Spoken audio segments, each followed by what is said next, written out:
You don't move money, you make it disappear. The account arrives flagged priority, already signed off above your level, numbers too large to question and too clean to reject. You log into the terminal, pull the transaction history, and start tracing the flow. Shell companies, cycling invoices, identical amounts split across jurisdictions, each entry designed to look ordinary until you line them up and see the pattern. You adjust one line, then another. A decimal shifts, a timestamp updates, and a transfer reroutes through a secondary account you open under a dormant corporate profile. The system accepts it without resistance, but not without notice. An internal compliance flag flickers, low priority, buried under routine alerts that no one checks until month end. So you keep going. You generate matching invoices, attach them to the ledger, and layer the funds through 3 subsidiaries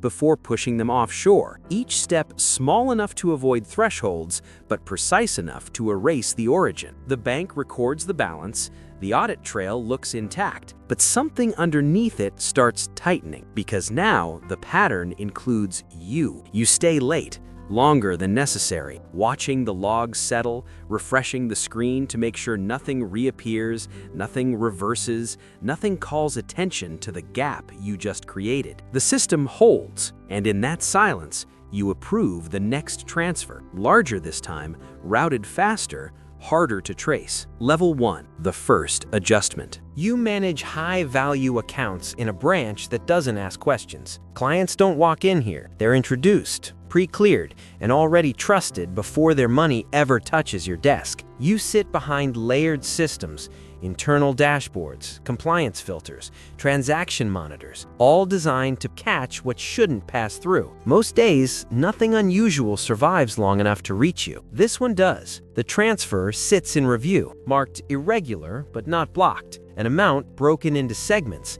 routed through 2 shell companies, supported by invoices that look consistent at first glance and hollow when you slow down. You open each file, cross-check the entities, trace the origin. It doesn't line up cleanly, but it doesn't collapse either. So you don't escalate it. You change the classification, a drop-down menu, corporate disbursement instead of external irregularity. You attach the invoices, add a short note aligned with client's quarterly restructuring, and push it forward. One click routes it out of review and back into the main flow, where it blends with hundreds of legitimate movements passing through every hour. The system reacts immediately. A compliance flag triggers, not urgent but visible, tagging the transaction as manually adjusted. It pauses in a secondary queue, waiting for confirmation. Your name sits beside it now, attached to the override. You approve it again, this time with authority. The flag clears. The funds move. No alerts escalate. No calls come in. The logs update.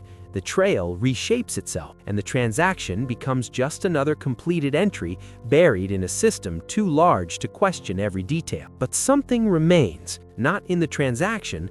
There, everything is clean, but in the record behind it, your override is stored, timestamped, indexed under exception handling, a small deviation cataloged quietly, waiting to be referenced if anyone ever looks close enough. You notice it. You don't undo it. Instead, you refresh the dashboard, watch the numbers settle, and move on to the next account like nothing shifted. But the system has already adjusted around your decision, making space for it, recognizing it as something that can happen again. And for the first time, you understand how little resistance there actually is. Nothing broke. Nothing stopped you. Level 2, the pattern forms. They start coming in clusters, different clients, different entities, but the structure repeats. Funds routed through shell companies, invoices attached, amounts fragmented just enough to avoid attention. You recognize the architecture before you finish opening the files. It's no longer random, so you stop treating them like exceptions. You begin spacing them. Instead of pushing transfers immediately, you stagger them across days, sometimes hours, aligning them with normal corporate activity, Payroll cycles, supplier payments, quarterly adjustments. You split larger sums into smaller tranches, route them through layered accounts, and reintroduce them into the system under separate identifiers that never reconnect on the surface. Each action is small, each adjustment looks reasonable, but together they reshape the flow. The system reacts the same way every time. Minor flags, low priority alerts, soft warnings that surface and disappear as soon as your authorization passes through them. Your role carries weight here. Overrides don't trigger suspicion, they resolve it. Compliance queues clear faster when your name is attached, so nothing escalates. Not yet. You refine the process. You start using dormant accounts, corporate shells that haven't moved funds in months, to absorb incoming transfers before pushing them outward again. You generate matching invoices in advance, time-stamped to align with each movement, building a paper trail that exists before anyone thinks to check it. Offshore routes become routine, short hops through low-scrutiny jurisdictions, just enough distance to break continuity. The system adapts, or maybe it just accepts, because now, across multiple accounts, a pattern begins to take shape. Transactions that don't connect directly, but follow the same rhythm, the same spacing, the same quiet logic underneath. Nothing large enough to stand alone, nothing obvious enough to trigger a full review, but consistent, repeatable, yours. You stop double-checking every step. The process holds without hesitation. Transfers clear, logs settle, balances align. What used to feel like intervention now feels like routine. And somewhere between the third and fourth cycle, you realize you're no longer responding to what's in front of you. You're anticipating it, adjusting before the system even reacts, designing the movement instead of correcting it. Level 3, invisible network. The accounts are no longer isolated. They sit across departments, corporate, investment, international. Each one clean on its own, each one connected only through movements you control. Different account managers, different client files, different purposes on paper. But underneath, they follow the same internal paths, routed through the same sequence of steps you've built. You don't manage them one by one anymore. You coordinate them. You set recurring internal transfers between dormant corporate profiles, using them as buffers, temporary holding points that absorb incoming funds before redistributing them outward. Amounts are split automatically, timed against normal banking cycles, disguised inside routine movements that no longer require your direct input every time. You create the structure, then you let it run. A transfer enters through one account, fragments across 3, settles briefly in a 4th, and exits through a 5th under a different classification entirely. The origin dissolves somewhere in the middle, buried under layers of legitimate-looking activity that never intersect in a way that can be easily followed. It works, quietly, consistently, but the system doesn't ignore it. Not completely. Back-end monitoring tools start registering the paths, not as violations, not yet, but as deviations, transaction routes that cross departments more often than expected, accounts that interact without clear business relationships, movements that follow timing patterns too consistent to be random. No alerts reach you, no emails, no calls, just data being collected. Each approval you make is logged deeper now, not just as a transaction, but as part of a sequence. Your authorizations begin to overlap across accounts that shouldn't share a common thread, forming connections you never see because you're only looking at one layer at a time. The system is looking at all of them. You continue refining. You tighten the intervals, reduce the gaps, make the flows more efficient, less idle time, faster exits, cleaner balances. On your screen, everything aligns. Every account closes its cycle without discrepancy. Every ledger matches. Nothing appears out of place. From where you sit, the network is invisible, just separate actions executed cleanly. But behind the interface, something else is forming. A map built from timestamps, approvals, transaction paths, lines connecting accounts, clustering around decisions, centering around one constant variable that appears every time movement happens. You don't see it. You don't need to, because the system already does. Level 4. Compliance pressure. The request comes through as routine, internal audit, standard language, asking for supporting documentation on a handful of accounts. Nothing urgent, nothing unusual, but the account numbers are familiar. You've seen them too often, moved funds through them too precisely for them to feel random now. You open the files before responding. Each account looks intact on the surface, balanced ledgers, consistent invoices, clean transaction histories shaped by your adjustments. But audit isn't looking at the surface.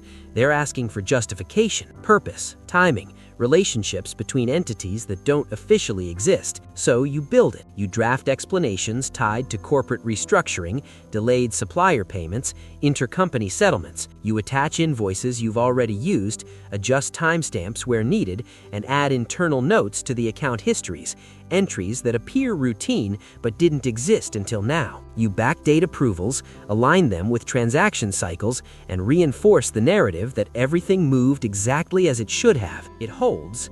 At first, the system logs your updates, accepts the documentation, and clears the immediate request. But the activity doesn't settle the way it used to. Instead of disappearing into the background, it moves upward. Compliance doesn't close the file. They escalate it. Regional oversight pulls the same accounts, but now they're not looking at individual transactions. They're reviewing patterns, frequency of overrides, concentration of approvals, consistency in how exceptions are handled. Risk teams start mapping exposure, tracing movement across departments, isolating accounts that intersect more often than policy allows. Your actions are still valid. Every justification makes sense on its own, but together they repeat. And repetition doesn't stay invisible at that level. You notice the shift in how requests come in, more precise, less generic, asking for narrower details tied to specific timestamps, specific approvals. Your name starts appearing more often in the queries, not directly questioned, but consistently present in the background of every review. You respond the same way, clean notes, structured explanations, no gaps. But now the system isn't clearing you, it's recording you. Each override, each backdated entry, each reinforced transaction adds to a profile that didn't exist before, one that sits outside your interface, built from decisions you made when nothing seemed connected. You keep working, you keep approving, but the silence changes. Because the system is no longer ignoring what you're doing, it's watching it. Level 5. The net tightens. The requests don't come through your system, they arrive above it. External regulators, formal language, multi-institution queries asking for transaction histories that stretch further back than internal audit ever did. Specific accounts, specific dates, cross-border movements that only make sense if someone is already following the path you built. You pull the data before anyone asks you to. The accounts still balance, the ledgers still close, but the gaps are there now. Not visible in isolation, but exposed when you line them up across jurisdictions. Transfers that exit one bank and reappear in another under different identifiers. Shell companies that exist on paper but don't hold under deeper verification. So you start rebalancing. You move residual funds out of exposed accounts, redistribute them through secondary channels, and close dormant profiles that have been used too often. You consolidate where you can, fragment where you need to, trying to break the continuity before anyone can draw it cleanly from start to finish. Each action feels precise, but now it's reactive. The system responds immediately, not your system, theirs. Requests expand, transaction reports widen to include intermediary accounts, correspondent banks, offshore endpoints. Institutions you never interacted with directly begin sharing data, aligning timelines, matching transfer sequences that were never meant to be viewed together. The path starts to reappear, not as a single line, as a network. Investigators don't need your entries anymore. They follow the movement itself, timestamps, amounts,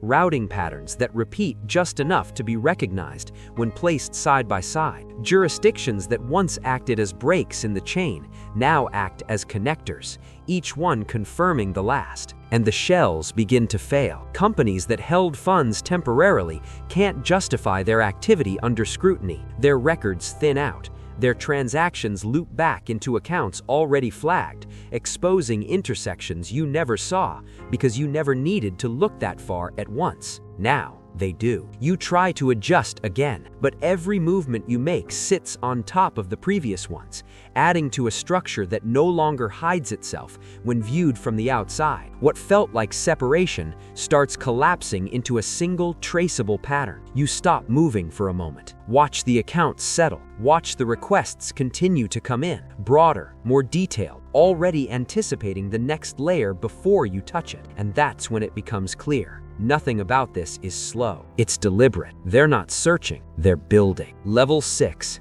the break point. The pressure doesn't balance anymore. On one side, messages arrive without detail, short, timed, expecting movement, not explanations. On the other, internal requests tighten, audits narrowing into specific windows, asking for confirmations you can't delay without drawing attention. The space between both sides shrinks until there's no room left to adjust gradually, so you stop spacing it out. You prepare a single transfer, larger than anything you've moved before, designed to stabilize what's left of the network, pull funds out of exposed routes, consolidate them, and push them through a path that still looks intact. You open multiple terminals, align the accounts, and stage the movement across layers that used to hold under pressure. Then you execute. Funds shift fast. Too fast. Internal buffers fill. Intermediary accounts absorb more than they're meant to, and the system reacts before the sequence completes. Flags don't appear one by one this time. They trigger together. Transaction monitoring,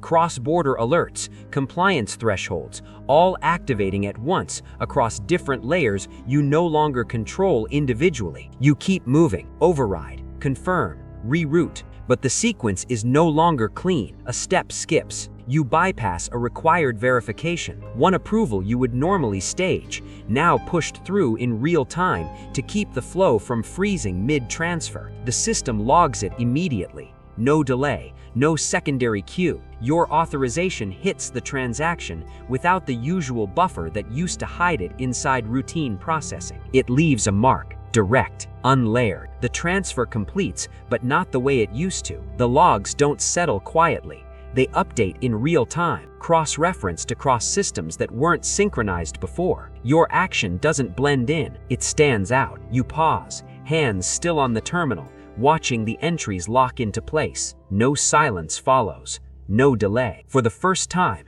the system answers back the moment you move. Level 7, full exposure. They don't notify you all at once.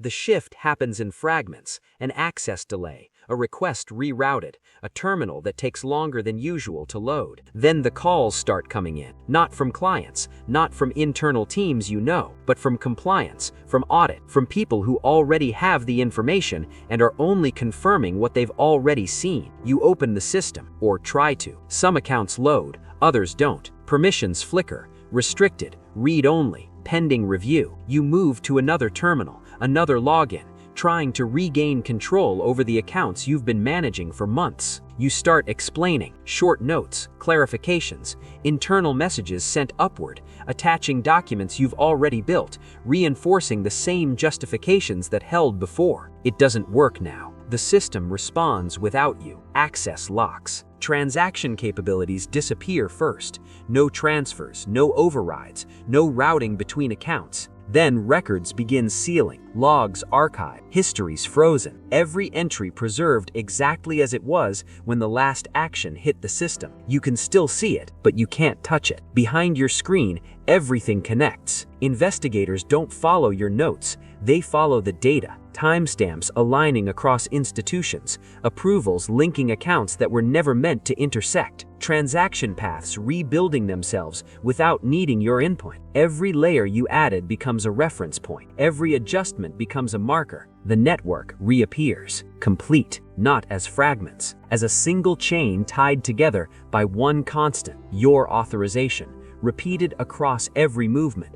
Every exception, every system you thought operated separately. You stop typing. There's nothing left to correct. No transfer to reverse. No account to rebalance. No delay to create space. Because the system isn't responding to you anymore. It's finished with you. And for the first time, there is nothing between you and what you built. No interface. No process.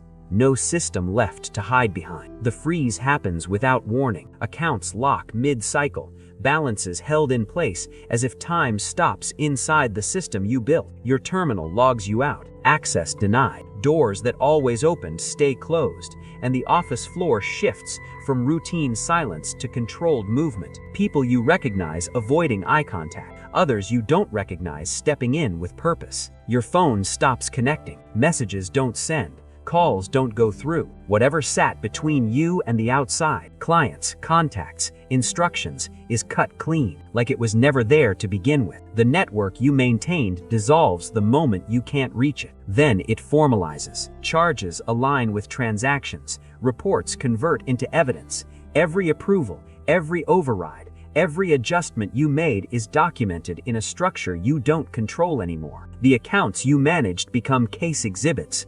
The flow you designed becomes a sequence they replay step by step. Time stretches.